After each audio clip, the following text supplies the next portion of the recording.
Assalomu alaykum. Haftaning asosiy yangiliklari bilan tanishamiz. Xitoyning savdo elchisi Li Chengan 12-mayda Shveysariyada bo'lib o'tgan ilk yuqori darajadagi muzokaralar yaxshi deb ta'rifladi va savdo tanangliklarining yumshashiga olib kelganligini bildirdi.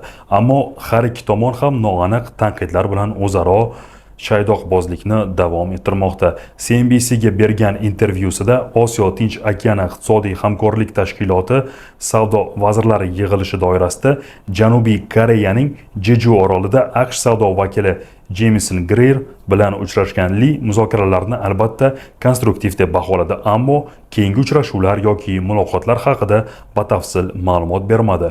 Li jurnalistlarga AQSh prezidenti Donald Tramp bilan uning Xitoy prezidenti Si Szinpin o'rtasida yoki uchrashuv yoki telefon qo'ng'irog'i bo'lishi haqida hech qanday ma'lumot yo'qligini aytdi. Xuddi shu kuni Xitoy savdo vazirligi so'zlovchisi He Yongqian ham bir oz ehtiyotkorona munosabatda bo'lib, an'anaviy kundalik matbuot anjumanini odatdagidan bir soat kech boshladi va savdo muzokaralari haqida yangi tafsilotlarni oshkor etmadi.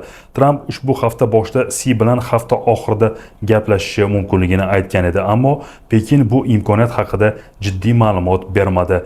Tahlilchilar ikki yetakchi o'rtasidagi bevosita muloqot muzokaralarida yanada mazmunli yutuqlarni ko'rsatishi mumkin deb hisoblashmoqda. Jenevadagi birinchi muzokaralar bosqichida Pekinda Trampning bosh tariflarga qat'iy javob bergan Xitoy siyosatini tasdiqlash sifatida qabul qilindi. Har ikki tomon vaqtinchalik tariflarni pasaytirishga rozi bo'ldi. Bu esa doimiy kelishuv uchun ko'proq vaqt ajratish va iqtisodiy savdo masalalarida muloqot mexanizmini o'rnatishni anglatadi. Tariflar bo'yicha bu oraliq yangilik Xitoy iqtisodiy istiqbolini biroz yorqinlashtirdi. Natijada ba'zi iqtisodchilar yil o'sishi prognozini oshirishdi.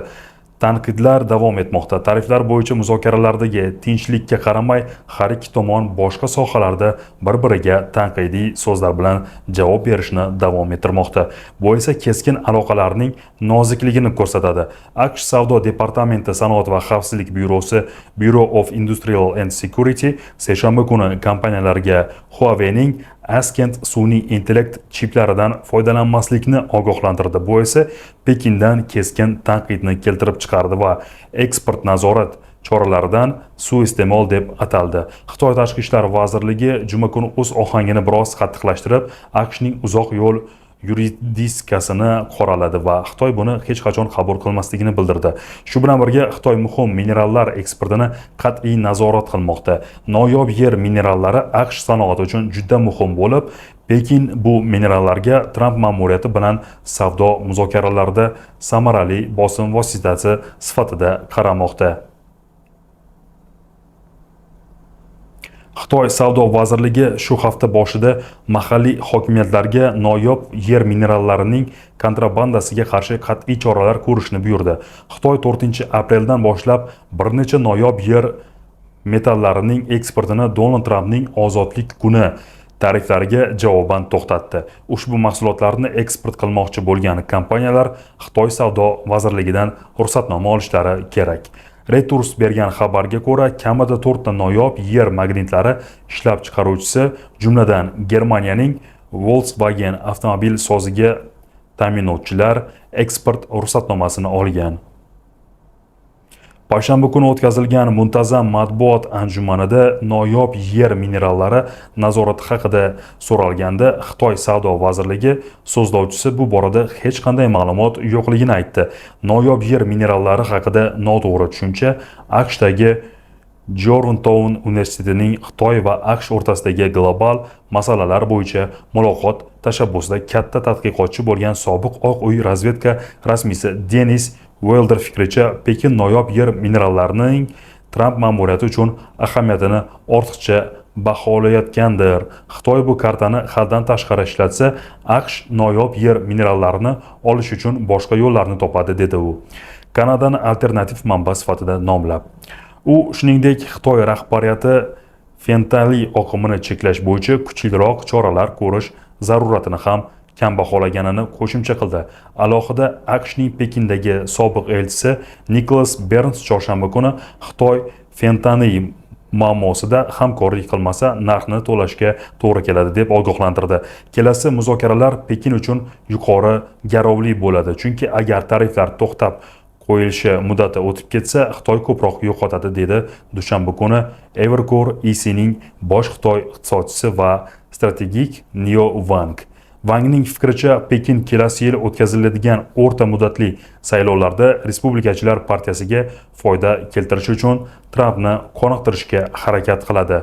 Bu AQSh mahsulotlarini xarid qilishni oshirish yoki AQShdagi investitsiyalarni ko'paytirishni va'da qilishni o'z ichiga oladi. Agar Xitoy rasmiylari keng qamrovli savdo kelishuvini ehtimolini kam deb topsa, ular fentanil bilan bog'liq 20% boj tariflarini yechish ustuvorligini tanlab, fentanilni nazorati va TikTokning AQShda sotilishi bo'yicha konsepsiyalar berishi mumkin. Bu Trampning haqiqiy maqsadi sifatida ta'riflanadi.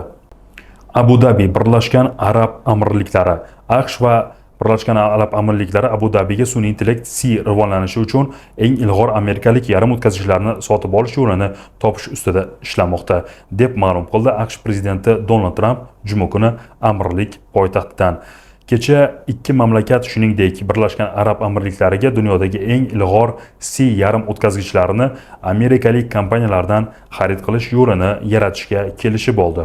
Bu juda katta shartnoma, dedi Tramp. O'zining Yaqin Sharqdagi 4 kunlik tashrifi so'nggi kunida AQSh Birlashgan Arab Amirliklari biznes kengashi nonushtasida ishtirok etar ekan.